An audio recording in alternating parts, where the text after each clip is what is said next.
Alors maintenant, on va parler de la fameuse technique des angles moitiés ou des arcs moitiés et qui intervient quand vous avez la somme de deux nombres complexes qui sont sous la forme exponentielle et ça fait intervenir notamment les formules de l'air. Alors, je m'explique. Le plus souvent, dans les exercices, ça se présente comme ça. Vous avez un nombre complexe sous la forme exponentielle qu'on va appeler EIP. Voilà, bon, normalement c'est EIθ, voilà, bon. Là j'ai pris EIP et j'ai pris une norme, enfin un module, pardon, égal à 1. Et on va lui ajouter EI Q. Vous avez P et Q. Donc ce sont deux nombres complexes différents. Vous avez P et Q, donc tous les deux qui appartiennent à R. Ok, vous pourriez avoir pi sur 6, là, tout ce que vous voulez, bon, peu importe. Et on vous demande d'écrire la somme, là, on va l'appeler S.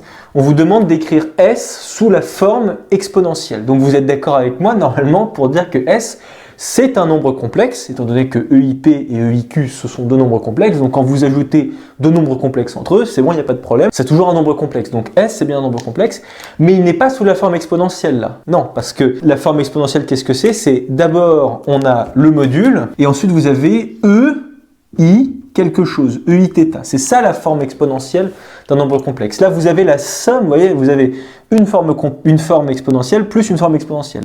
Là, la forme exponentielle, c'est ça. Donc, il y a un petit problème. Alors, comment est-ce qu'on va faire? On va, et la méthode, c'est toujours comme ça, on va factoriser tout ça. On va forcer la factorisation par la moyenne de P et de Q. C'est pour ça qu'on parle d'arc moitié. Alors, je m'explique. On va en gros on va factoriser par EI de P plus Q divisé par 2. Pourquoi? Alors déjà, pour bien comprendre, il faut bien se rendre compte que EI de P plus Q sur 2, qu'est-ce que c'est P plus Q sur 2?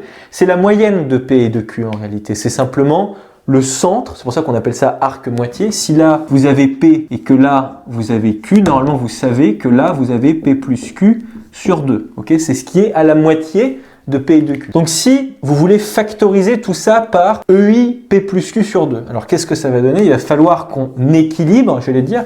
Là en gros on va avoir un EI quelque chose et là-bas on va avoir aussi un EI quelque chose. Donc ça veut dire qu'en gros on factorise tout ça par ça et là on va avoir quelque chose et là on va avoir quelque chose de sorte que EI P plus Q sur 2 fois ça me redonne bien EIP, pardon, et ça fois ce que je vais avoir là, ça va bien me ressortir le EIQ. Et là, il ne faut surtout pas oublier l'une des grandes propriétés de la fonction exponentielle, ok? C'est que si vous faites ça multiplié par ça et que vous voulez obtenir ça, vous vous souvenez que les exposants là l'exposant qui est ici et l'exposant que vous allez avoir ici, eh ben, ils vont s'ajouter. Si je fais ça fois ça, vous vous souvenez que si je fais E de A fois E de B, ça me donne exponentielle de A plus B. Donc, le fameux quelque chose que j'ai ici, là, et ben ce quelque chose là que je dois avoir là, et ben ça veut dire que si je fais cette chose là plus le P plus Q sur 2 qui est ici, je dois retomber sur P. Donc si on appelle ce quelque chose là X, si je l'appelle X, et ben ça veut dire quoi? D'après la propriété de l'exponentielle, comme je veux que ça fois ça me donne ça, ça veut dire que P plus Q sur 2 plus X doit être égal à P. P plus Q sur 2 plus X est égal à P. Ça plus ça doit me donner ça. Parce que les I, bon, on s'en fiche un peu, il y a des I partout en facteur. Et ça, du coup, c'est équivalent à ce que X soit égal à P moins P plus Q sur 2. J'ai simplement fait passer le P plus Q sur 2 de l'autre côté. Donc X est égal à P moins P plus Q sur 2. Si je mets tout au même dénominateur, ça va me donner 2P moins Q, puisque le moins s'applique, attention, à tout le monde, au P et au Q, hein, moins P plus Q sur 2, ça donne ça. Et donc 2P moins P moins Q, ça vous donne quoi en réalité? Ça vous donne tout simplement P moins Q sur 2. Donc là, le X qu'on cherche, en réalité, c'est tout simplement P moins Q sur 2. De la même façon, pour cet élément-là là, qu'on cherche, qu'on va appeler Y par exemple, ça fois ça doit me donner ça. Donc ça veut dire que par la propriété de l'exponentielle, il faut que P plus Q sur 2 plus Y, ce soit égal à Q. Donc il faut qu'on trouve Y tel que ça plus Y, ça me donne Q. On va le faire, P plus Q sur 2 est égal à Y, P plus Q sur 2 plus Y, excusez-moi, est égal à Q, et vous trouvez en réalité, donc, ça c'est équivalent à ce que Y est égal à quoi? Est égal à Q moins P sur 2. Et voilà, donc vous trouvez Y qui est égal à Q moins P sur 2 de la même façon que tout à l'heure. Et alors là, on y est presque. C'est-à-dire que là, on peut se dire, ah mais zut, ça nous avance pas à grand-chose. Parce que nous, ce qu'on voulait à l'origine, c'était transformer ça sous sa forme exponentielle. On avait dit, ça nous pose un problème parce que nous, ce qu'on veut, c'est un certain module, voilà, R, un nombre qu'on veut strictement positif, on s'en souvient, hein, d'après la définition, fois EIθ. Là, on a un petit problème parce que là, on a bien du EI quelque chose, mais fois, alors là, on se dit, mais qu'est-ce que c'est que ce truc? Eh bien là, je vous invite à remarquer une chose tout à fait particulière. C'est que le P moins Q sur 2 qui est ici est l'opposé de ce que j'ai ici.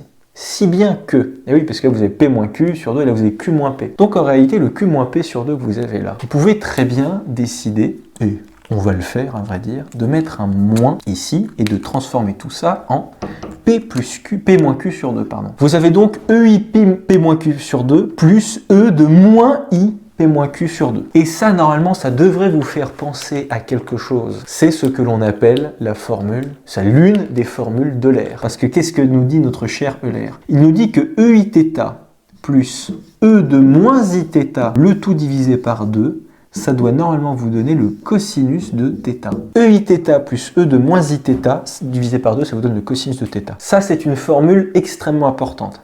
Et alors là, on voit que du EIθ plus E de moins Iθ, on a ça avec θ qui vaut P moins Q sur 2. On y est presque, parce que regardez, bon ici, on a, dans la formule d'Euler, on a divisé par 2. C'est pas un problème, on n'a qu'à multiplier par 2 des deux côtés, si bien que ça va nous donner EIθ plus E de moins Iθ, ça nous donne en réalité 2 cos θ.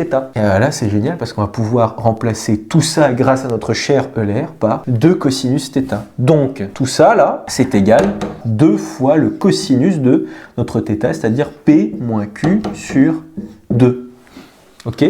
Donc, le résultat, qu'est-ce que ça va être? Ça va être EI P plus Q sur 2 fois 2 cos de P moins Q sur 2. Et alors là, certains vont être un petit peu déstabilisés, ce que je peux tout à fait comprendre, parce que nous, on a appris que la forme exponentielle, c'est REIθ. On a d'abord un module, c'est un nombre qui doit être strictement positif, et là, on a du EIθ. On n'a pas ça, là. En fait, on a ça. Alors, je vous explique pourquoi. Là, le EIθ qu'on cherche, en réalité, il est devant cette fois-ci. Voyez, mais comme on est dans une multiplication, on peut tout à fait faire passer ça de l'autre côté, ok? Là, vous avez du EI P plus Q sur 2. En fait, votre θ, là, il est ici. Et ça, en réalité, tout ça, là, ce 2 fois cos fois P moins Q sur 2, vous remarquez une chose, c'est que lui, il appartient à R. C'est un réel, en réalité. Parce que là, vous aurez beau mettre absolument tout ce que vous voulez, hein, du moment que c'est un réel, hein, puisque P moins Q sur 2, c'est des réels, ok? Et bien, 2 cos de ce machin-là, ça va vous donner quelque chose de réel. Ça va être normalement un module. Et alors, certains vont se dire, et ils auront tout à fait raison d'opposer cette idée, c'est que rien ne nous garantit apparemment ici que le cosinus de quelque chose soit positif, parce qu'on se souvient que R, normalement, c'est un module, et un module, c'est une distance à 0, et une distance à 0, c'est toujours strictement positif, là-dedans, ok, parce qu'on n'est pas avec 0, ok, ça c'est toujours, R doit toujours être strictement positif. Ici, là, on a un réel, pardon, 2 fois cosinus de P moins Q sur 2, c'est un réel. Rien, pour l'instant, ne nous assure que 2 fois cos de P moins Q sur 2 est strictement positif.